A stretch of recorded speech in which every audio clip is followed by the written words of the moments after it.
welcome everyone.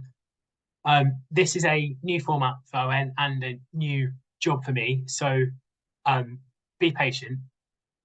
The plan for the session today is I will introduce my wonderful panel, let them introduce themselves, followed by probably about 35, 40 minutes of them answering my questions and answering each other's questions, followed by a bit of Q&A at the end, and looking forward to receiving your questions through that Q&A function. What we're aiming to get out of this session is some tips, some tricks, some advice that you as current and aspiring operations leaders can apply to your jobs on a daily basis from our panelists' time in the military and how they've taken those experiences and learned. We'll look at three main themes: so leadership, resilience, and ethics. A little bit about me. So I started out life as a recruiter and people-focused consultant, working as chief of staff in that business. Quit to start up my own thing and do an MBA. Unfortunately, that was kiboshed by COVID, but I'm now working for a decision support firm who work principally with the UK military, helping them make really difficult decisions. So despite what Ashrina said, I am not quite an ops person and not quite military, but fortunately we've got 5 people on the other end of the line who are fully fledged ops people and fully fledged military. So let's hand over to them. I'll go in alphabetical order. So Andre, would you mind starting us off?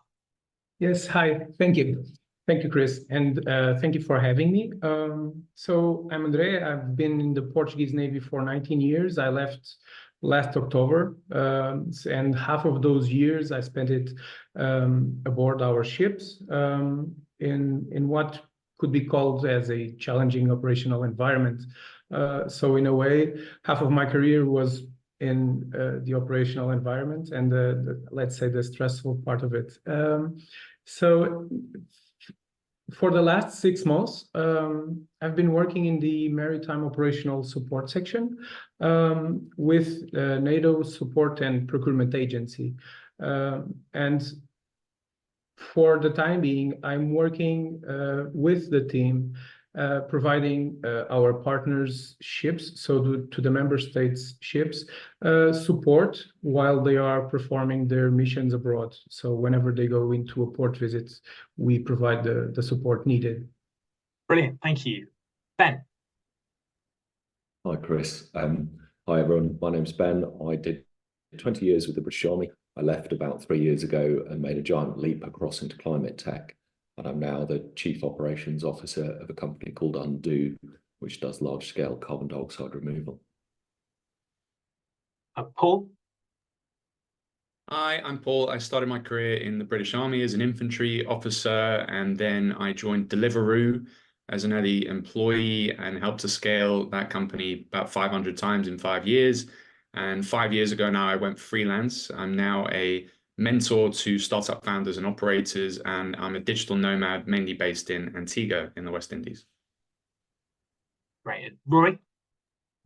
Hi, Chris. Hi, everyone. So yeah, I'm Rory. I served for 6 years in the British Army in a range of roles both in the UK and overseas, and all of that really involved leading teams whose job it was to deliver analysis and insight to provide decision support and planning support to leaders.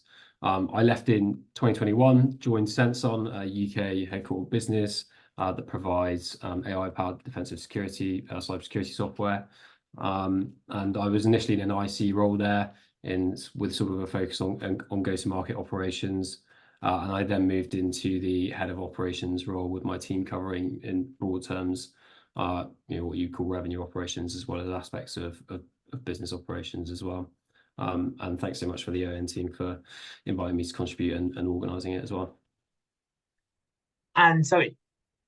Hi, good afternoon. I'm Zoe. I spent 5 years in the Royal Navy, joining straight out of school and aspire to have a full-blown career commanding warships. Unfortunately, because of injury, I left, and actually Paul and I worked together at Deliveroo. So I spent 4 years at Deliveroo, which was a roller coaster. I then got a chance to explore tech while I was there. So I actually did operations and then product management. I moved across to a company called Palantir Technologies for 4 years, which is a data software company.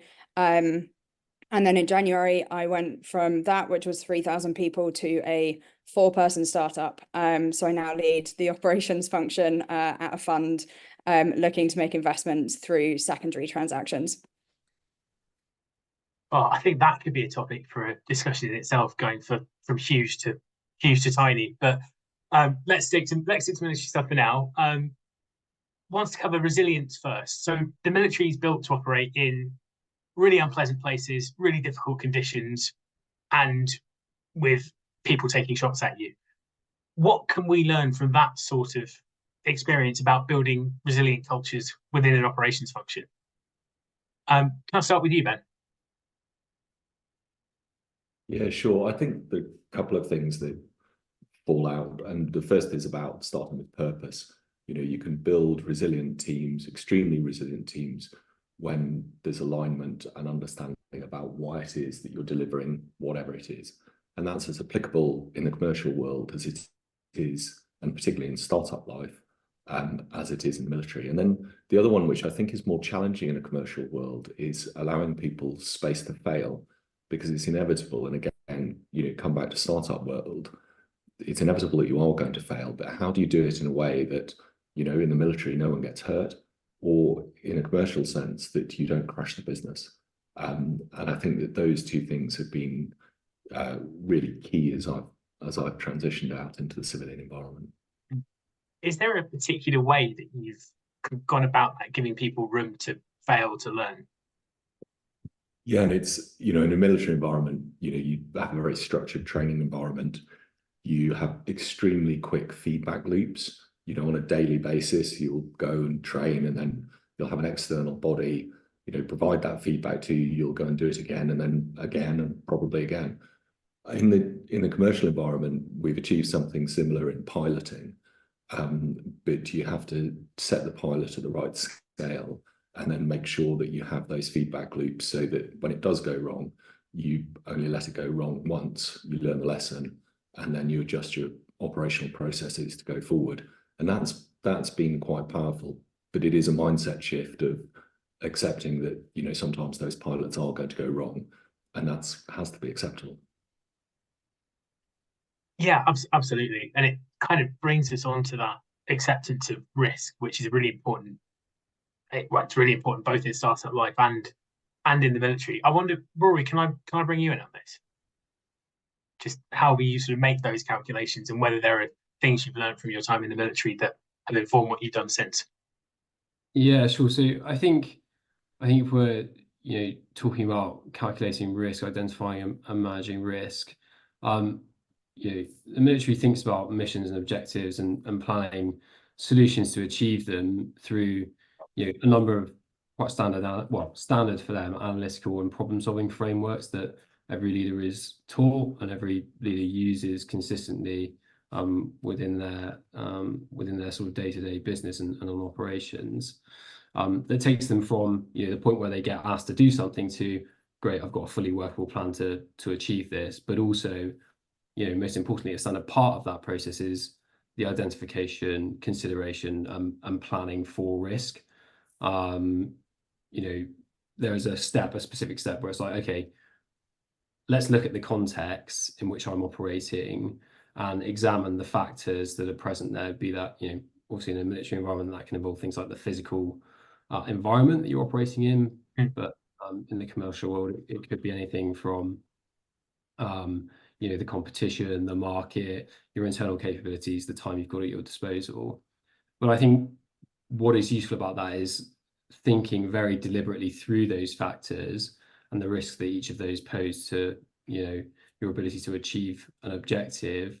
And as far as is possible, draw actions from that you can weave into your plan. So you've reduced ambiguity in your operating environment by doing that, and therefore you're managing risk effectively and can manage it effectively should something, go wrong. So I think that's a great thing that I took from the military and apply quite often in my sort of day-to-day. Yes, that's an analytical focus on risk that I suppose you had in your day job as as an analyst in the army. Andre, how did that apply in the Navy when you're dealing almost with even bigger, even scarier pieces of equipment and things to move around? In a way, I agree fully with both with Ben and Rory, because for us at the Navy, and we have to keep in mind that ships tend to go to war while sailing, so we have to deal with the scenario that we are faced with, and we cannot bring any other help from outside. So in a way, what we do for the risk, and as Ben was saying, is that we train, and I would say that we tend to analyze and reduce ambiguity, as Rory said, mostly in critical to quality processes. And by processes, I mean either it is an attack for underwater or above water threats. But in a way, we tend to divide the ship into command centers, and then in those sub teams, let's say, all the team is trained to react and to perform certain procedures. So that way we can mitigate the risk and get a better response altogether. So the hierarchy aboard the ship is well thought, and the framework is, I would say, well set. And you talked a bit there about, I suppose, rehearsing those activities, going through exactly what you do if an incident occurred. Is that something that any of you have brought into your lives as civilians, as operators? Yes, I think so. I think so, because we tend to, and Oshrina has said that I tend to create frameworks and to work upon them. And in a way, I took that mentality from our environment, from the Navy's environment, and even more by having such a familiar and not individualistic group. I would say that I tend to bring it with me, but in a way I cannot go on without saying that I still work in a kind of military environment, as many of my coworkers are ex-military. So in a way, we also tend to share a culture. So that culture's still there. Yeah, Zoe, can I bring you in? Yeah, absolutely. I think the version of this that I have seen work really well is a pre-mortem. So people are probably familiar with a post-mortem, shit hits the fan, everything's fallen apart. And then you do the retrospective of, well, actually, what could I do differently or better next time? What do I need to change? But I find the pre-mortem, it is kind of the perhaps civilian equivalent of some of this rehearsal or this practice, which is imagine the world where everything has disintegrated, what caused it to go wrong, and what were the signs? Could we have predicted those in advance? And what can you put in place as you embark upon whatever the next phase is that you're about to undertake, such that you don't actually find yourself having to do the post-mortem because you did the pre-mortem and you kind of anticipated to the extent that's possible those things that might come up to cause things to go wrong. So it's a way of kind of opening up your mind to foresee possibilities that you might not have seen had you not already decided that this thing has failed. Yeah, exactly. Imagine the worst case scenario and then work out how you stop the worst case scenario happening. Perfect. One thing that Andre mentioned, I wanted to come back to actually, and Paul, I'd like to bring you on this. He's talked about moving from the military into another quite military, quite structured environment. I imagine your journey from leaving the army to go into Deliveroo when there were less than 20 people was probably not quite the same. How did you cope?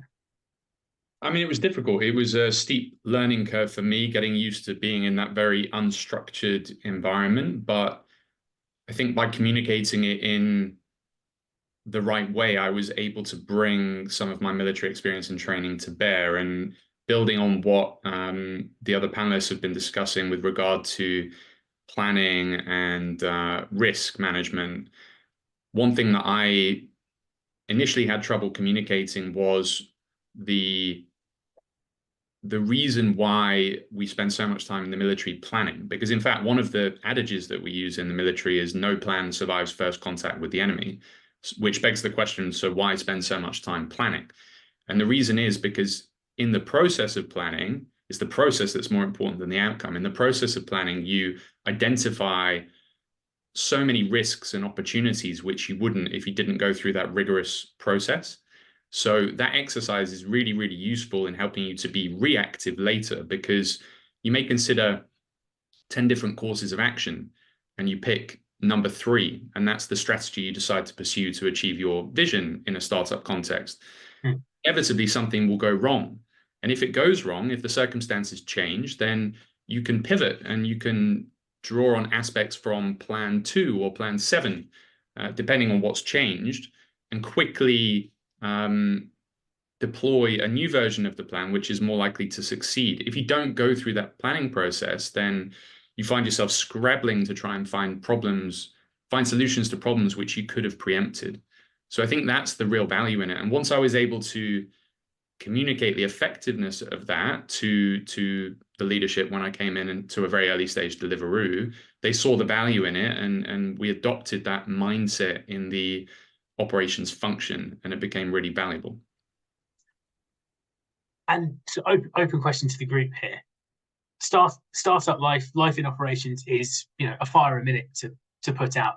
How can you convince your colleagues, your management teams, to make some time for planning rather than frantically doing? I'd like to channel a bit of Serena here at an ON community event in London, where she highlighted the role of the operator to be the firekeeper as opposed to the firefighter. And it's this idea that as the operations leader, you're looking at the next hurdle, the next challenge, and that you're setting the conditions for the team to overcome that, and that the firefighting is actually done within your teams. And I just found that so compelling, and that absolutely resonated with all my experience in the military, as a leader and as a manager, which was enabling the teams, to have the confidence to approach those future challenges. And it absolutely resonates in startup life, which is the ability to step back from the immediate and go, okay, that's all cool, but what's the next challenge, and are we ready for it? Okay, so it's really kind of embodying that, and almost, I don't want to say forcing it upon your colleagues in the leadership team, but being the constant voice of 3 months from now, 6 months from now, 12 months from now, rather than just what's going on right now. Yeah, and it's always a massive battle in a startup, right? Because you've got limited resource. No one's ever got enough time, but it's just taking enough of a breath to recognise that we've got to be ready for what's coming down the track as well. And that leadership piece, the ability to say difficult truths to power, is that something that your military experiences have almost emboldened or inhibited, given it's quite a structured environment? I think for me, it's definitely something that I've taken with me from the military. My role in the military was all around decision support, and so a core element of that was being able to be objective, but also be very clear about the reality and the meaning of information and the context at the time with senior leaders. And I think that's the best way to be, right? Because otherwise you are doing them a disservice, because you're not making them aware of the risks and opportunities that are potentially going to prevent them and the organization from being able to achieve its goal. So I think that's the only way to be. Like, that should definitely be encouraged, and that's something that I certainly try to do in my own role. Paul, can I bring you there as well, please? Yeah, the example that I would give is when I came into my unit as a junior infantry officer. I took over command of a platoon of about 35 men at the time, some of whom had 10, 15 years experience and had deployed to Iraq and Afghanistan already. I had no real world operational experience. I had a lot of theoretical experience and good training under my belt, but I really needed to lean on them. I learned very quickly that I needed to lean on them to feed into my plans. So although I was the one giving the orders and making the decisions, I would always consult the experienced experts within my team first. So the plan that I delivered would end up combining elements of all of their expertise and skill sets. And I find that's something that doesn't always happen in the startup world. You know, I've worked with a number of startups since Deliveroo as a consultant, as an advisor, as a mentor, and I've seen plenty of occasions where founders have delivered a plan where they've clearly not considered what their leadership team thinks or has more expertise in than them. And that's a real problem. And it's an even bigger problem if those experts don't feel empowered to step up and say, actually, boss, I think there's a better way of doing this, which is something that on the whole, I think the military is pretty good at. Andre.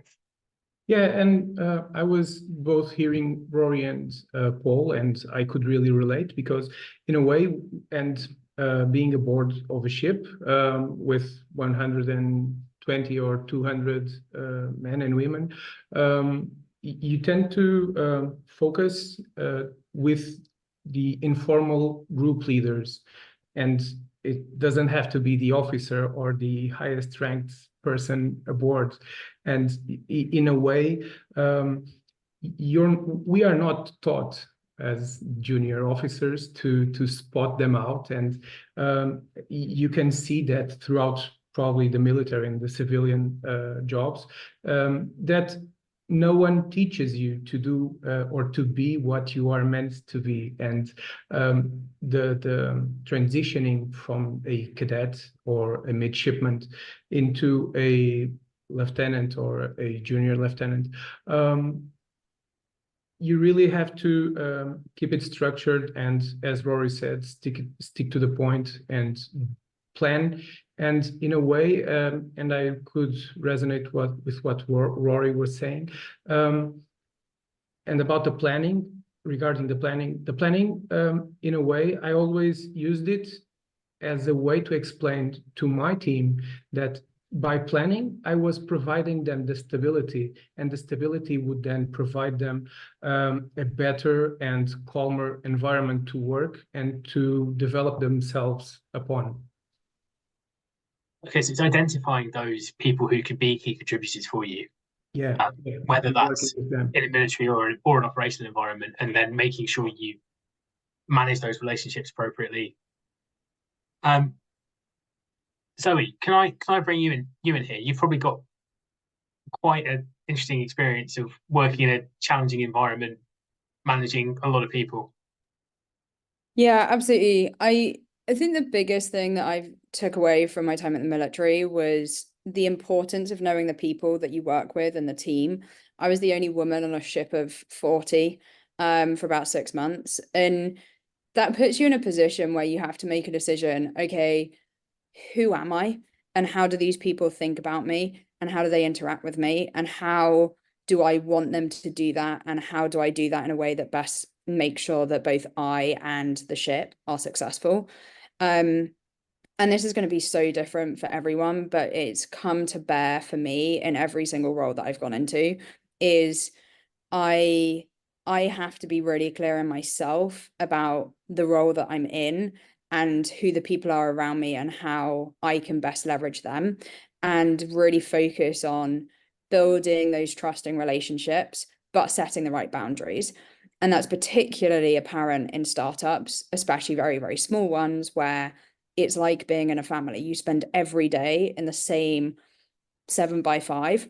It's a small office. You're there, you're living, not quite living together. You are on a ship. But you're in this tiny, tiny place, day in, day out. but you start to add more junior people, there are more senior people. What do those interactions look like? How do you shape the way that you work with each other, and how do you want to be perceived such that you can be effective? And totally individual. I would just encourage people to think about that as they kind of move between roles, move between different teams. I'd also encourage you to help people that work for you in your teams think about that, whether that's an internal relationship, how do they interface with someone internally, but equally, how do they interface with suppliers or customers? Who are they to those people? Because actually, so much of what you do is around framing as opposed to title or anything else. It's really about knowing who you are amongst the people to get the best out of everyone. Paul, Yeah, I think to build on Zoe's point, she made me think of something, which is that through observing over the past decade and some leaders, good and bad leaders in the military and in startups, some of the best leaders I've come across appear to not actually do very much because they spend an awful lot of their time asking people questions and listening very carefully to the answers, quite a lot of time thinking about the best decisions to make off the back of that information, and very little time actually doing anything of substance because they delegate that to people who can do it better than them. And conversely, some of the worst leaders that I've seen seem to always be busy. They're always in a meeting, they're always doing something because they lack the humility and the leadership to be able to delegate to people, to be confident in delegating to people and accepting that for most tasks, there's going to be someone more suited to do that task than them. And I suppose from your time coaching and mentoring, like, what is there something that you can recommend to people to help them get over that, particularly when they're moving into a senior leadership position, maybe for the first time? Yeah, I think it's twofold. I think on the one hand, it's good to have a framework for delegation. So something that I work with, especially relatively green first-time founders on, who are not used to managing a team, is what process do they follow to identify who is good at what, and how to delegate things in an effective way. So rather than just saying, "Oh, could you go and do this?" actually laying out on a one-pager in a formal sense what needs to be achieved, by when, within which parameters, how often are they going to report on the progress, like at what point might they need to intervene, et cetera, which is often missed. That detail is often missed and results in poor quality output. The other thing is about overcoming mental and emotional blockers, because often it's not that they can't delegate in a practical sense, is that they don't feel comfortable doing it because they feel like they should be doing something. They feel like busyness is leadership. And sometimes they feel like if they delegate things to people, that will take the credit away from them, which is true to an extent, but that's just part and parcel of becoming a good leader, I think. Absolutely. And I think that sort of links into a really good question we got. I found out about it this morning, but links to the Army triage process and how you can apply that when you're either when you're joining a new team or a new organization. What are the things you pick up to get to the signal rather than the noise, the things that really matter?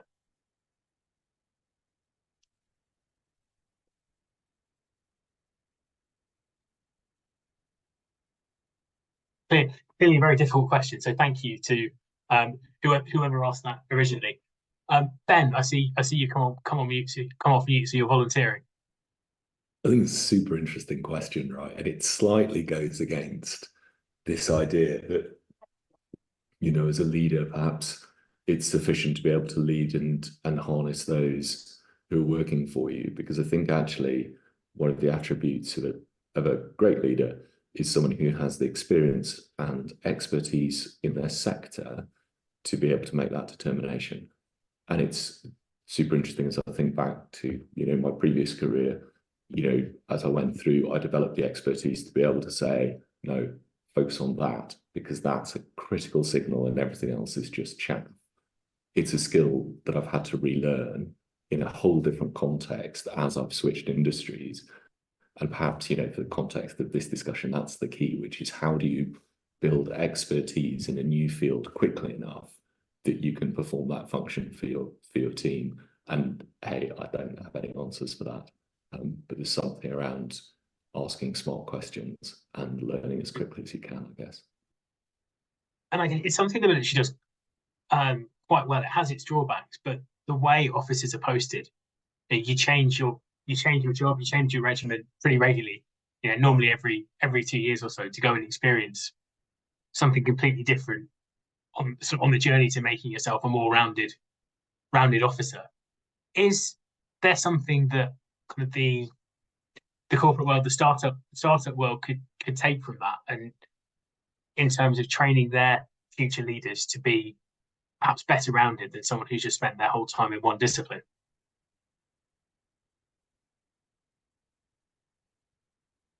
I don't know. I guess we're seeing that a little bit in jobs market anyway, right? Because careers for life are slightly passé, and we're seeing an awful lot of transition. Maybe you flip it. Maybe it's a hiring thing. As you've got people coming into your team, what are you looking for? Can you bring people in who have that sort of growth mentality, who can work effectively as part of your team to help you with that sense check of where is the signal? Yeah, it's a difficult one, and that's definitely a piece of the puzzle. The last thing I wanted to cover before we move on to the questions that we're getting in from the audience, and if people do have questions, please do stick them into the Q&A function, is around ethics.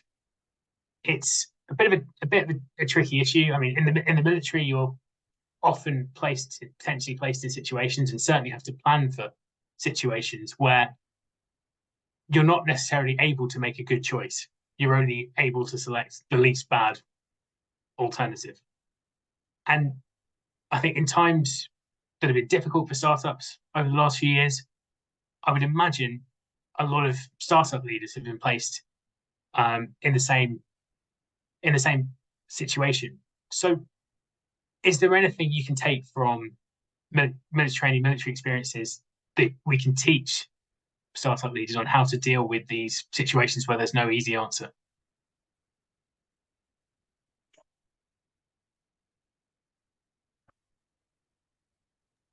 I think having a base of strong values is really helpful. All military organizations are very strongly founded on values, doing the right thing, complying with the law and regulations, and all being on the same page fundamentally with regard to what you're trying to achieve as a team. I think that's sometimes lacking in a startup environment. I think if there's a lack of clear alignment on values and purpose, then people can end up making bad choices in a stressful situation. So I think it's very important to have strong values and for that to trickle down throughout the whole organization, not just be something that's something that's written on the wall, but that you're really only paying lip service to. It needs to be something that you practice and refer to on a daily basis. And really, you should be judging the decisions you make, not just on the commercials, not just on the numbers, but on whether they actually align with your stated values. Perfect. I'd perhaps offer something, even stronger, is to say that if you are hiring people that don't have and share the same values and alignment, then you're making the wrong hire, because fundamentally a startup isn't anything without people. And if you can't trust that you have a shared sense of what's right and what you're trying to achieve, then I'd question whether you can trust that person fully to be able to make the right decisions when things are under pressure. And I've seen many disastrous situations where the wrong person's been hired. And then this is one thing that the military is incredible at, is having the moral courage to ask the right questions and ask the hard questions and do the right thing. And it's something that is absolutely drilled into you, is having that moral courage to ask hard questions. And that's one thing that I think in the civilian world really, really is lacking. And for too long, rotten apples are left to rot, and that just permeates through a business, and can be so, so harmful. Yeah, I think you're absolutely right, and that's a value-based discussion. It's also in certain situations, it's wanting to avoid the almost the awkwardness, the difficult conversations, and from the people I've come across from armed forces backgrounds, that's one thing that they tend to have in common. They're much more willing than us mere civilians to take on those complex conversations, challenging issues. And I think Guy makes a really good point in the chat there about the importance of living the values rather than just having them. Is there anything that startup organizations can take from how the military actually embeds those in you? Is there what are the sort of the tools and techniques that the military uses really effectively that could work in a different environment? I think for me that something that really strongly underpins that is the investment the military makes in cultivating a strong standard of leadership, because I think values and standards are fundamentally underpinned in many respects by leadership who are expected to uphold them and promulgate them and live them, to lead by example, and to enable them to permeate across an organization. So I think something that is very transferable there is to invest in your leadership capability, invest in developing and cultivating good leadership amongst your own leaders within an organization. Cool. Yeah, I just wanted to offer a real world example. So in my unit, when I was a junior officer, one of the company commanders, so a major, was found through an investigation to have been dishonest. We kind of knew this investigation had been going on in the background, and we came into the mess for lunch one day, and the commanding officer, Colonel, addressed us all and said, you will never see this person again. That's the end of their career. They've been posted to one final job in a completely different location, and then they're leaving the army. This person actually moved to Australia, I believe, after that, because their career was completely finished because they had been dishonest. Now, my commanding officer in that situation perhaps could have turned a blind eye to it, perhaps could have made that internal investigation go away, which would have made his life easier, because he lost one of his key commanders at a critical time in the training cycle, who then had to be replaced with someone new. So it was pretty disruptive and could have compromised his own promotion prospects. But he did the right thing, because he knew that if it ever came out that he had turned a blind eye to it, the same thing would have happened to him. His career would have been ended. So he did the right thing. And I think because everyone is held accountable at every level, people are pushed to do the right thing. It's not necessarily that we're inherently better people who have stronger values. It's that the system drives that into you. And it's just such an important factor in the way you make decisions. So in terms of the lessons you can take for a commercial organization, it's about modeling those behaviors from the very top downwards and showing that there'll be consequences for people at any level who don't adhere to the values and the standards that you set for yourselves. Yeah, and I think one of the problems with startups is that often founders are only really accountable to investors, and investors often don't really know what's going on in the company on a day-to-day basis. So there's potential for a founder to be not doing the right thing and not get found out, not be held accountable, which ended up creating a toxic leadership environment and ultimately harms the business. So are there any good ways to sort of mitigate that other than having a founder who is really committed to that good behavior?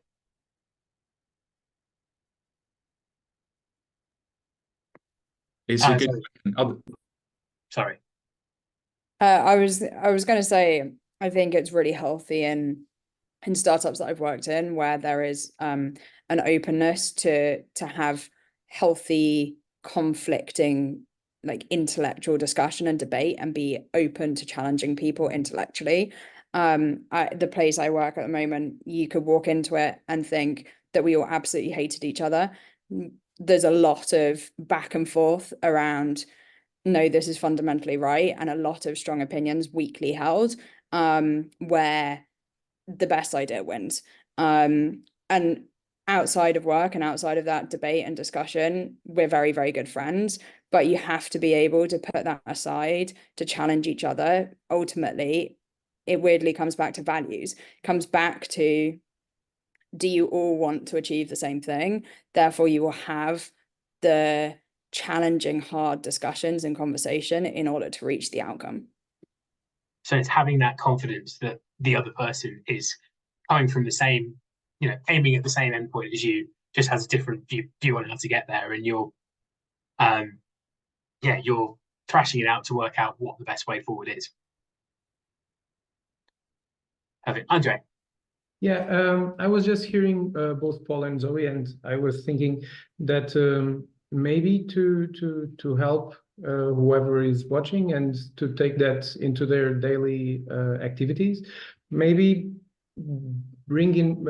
have in mind that, at least from my experience, people are also logical, and if you bring your logic and being authentic about it, so not masking it up with some other techniques, you will get to be empathetic, and they will see that in you. And I would probably bet that these three things are behind Zoe's environment, as she was just speaking about how openly they speak in her company. So I would say that these three things would help you to bring that openness and truthfulness that is needed in a work environment and leading people. Thanks, Andre. Paul. Yeah, one practical tool that I just thought of, which I always encourage founders to implement if they haven't, is 360-degree feedback, including up to founder level. So founders' reports should be providing feedback on them, and founders should be reading it and acting on it.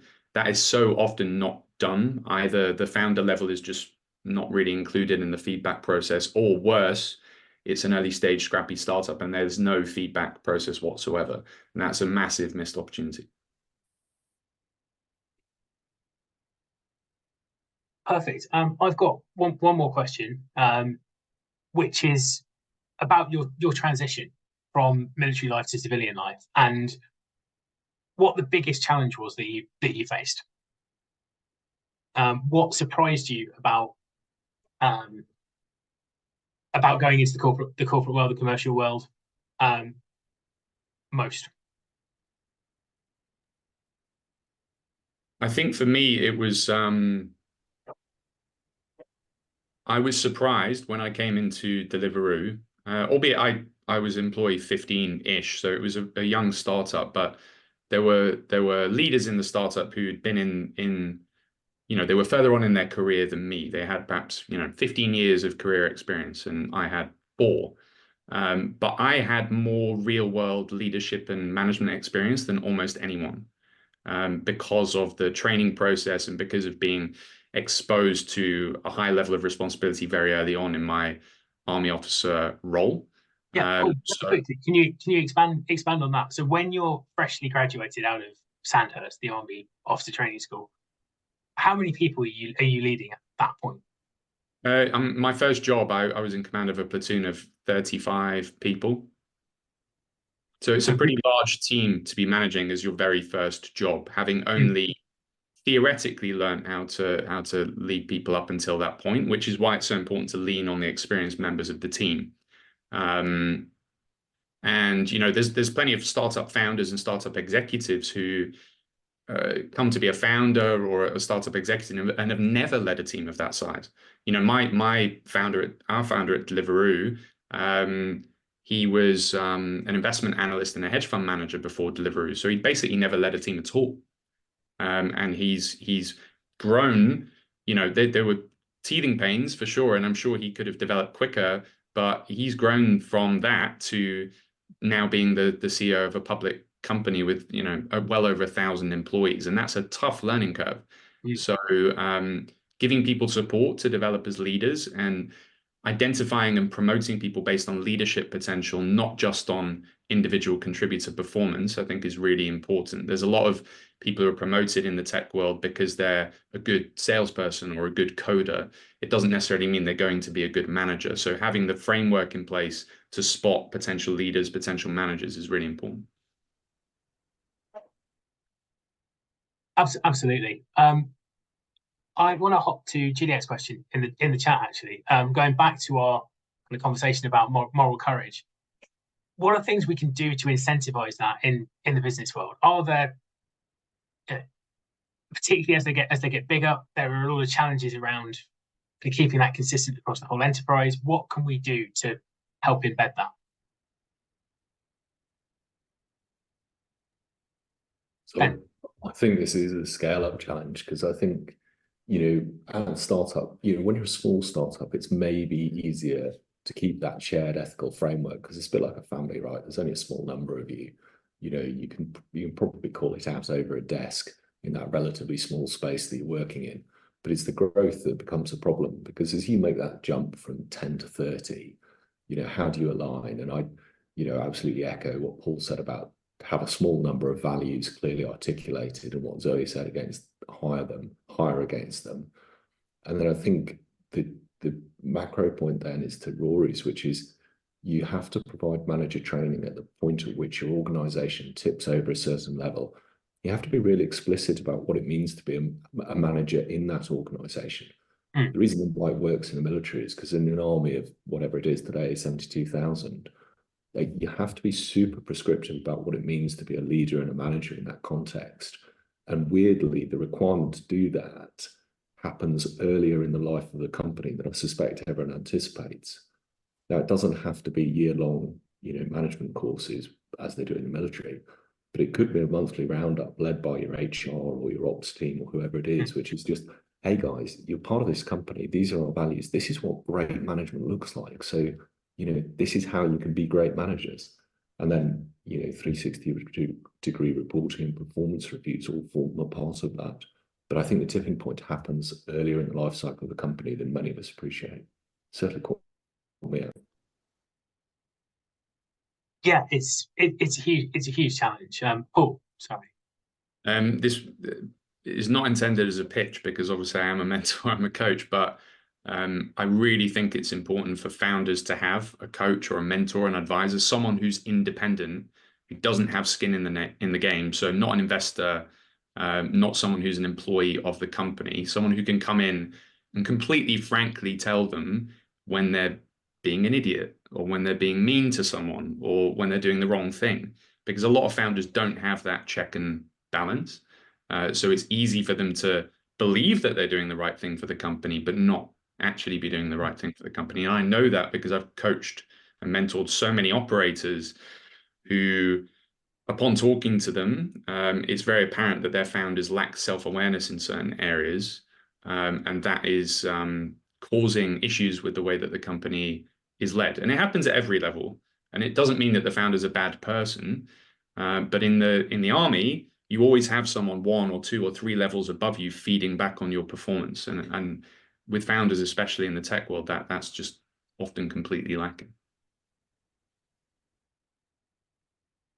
Absolutely. It's, yeah, knowing yourself. Yeah, I think that goes all the way back to ancient Greek philosophy as the ultimate virtue. And it's one that is really hard to pin down, particularly if you're not getting that feedback. Zoe.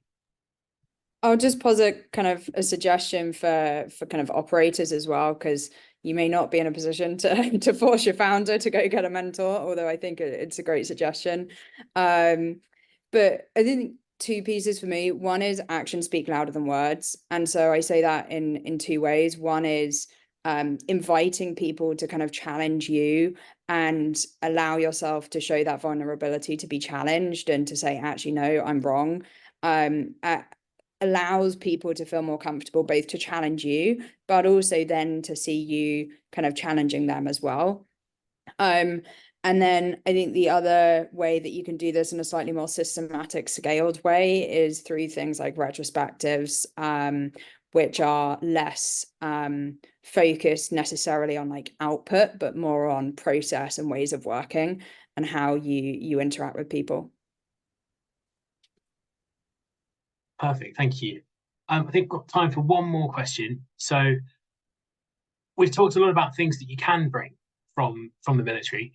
Has anyone got any experiences of bringing tools, techniques that really haven't worked outside of that military context?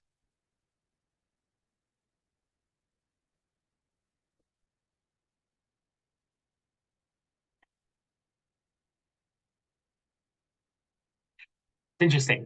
From my experience working in a company that's run by former senior military officers, I would say it is probably the process.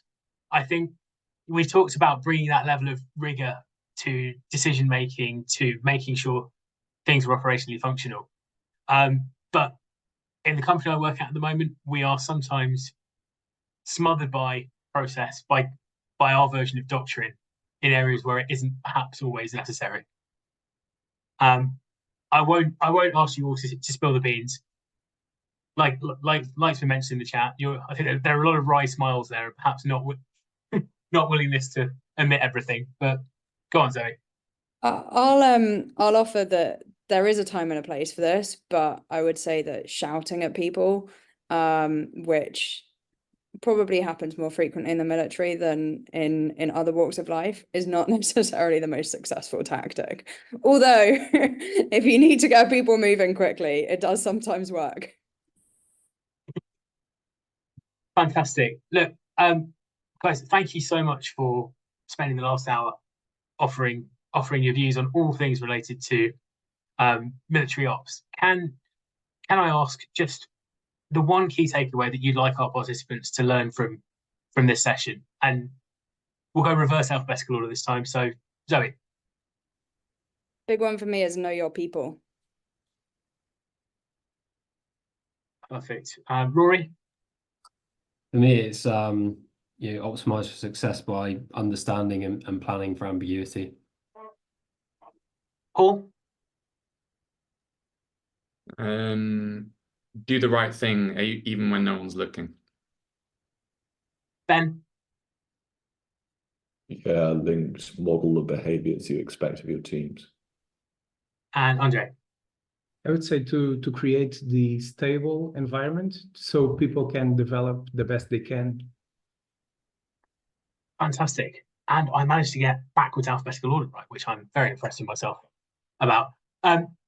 Thank you all so much. This has been a really interesting hour for me, and I hope for our audience as well. I will hand back to Oshina for a couple of words to close. Thank you so much, everybody. And thank you, Chris, for facilitating and everybody agreeing to this.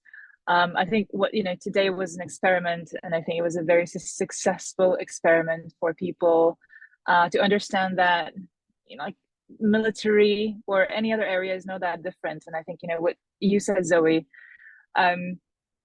it's all about people. Operations is all about people. So I think we have taken away so many learnings, and this has been great.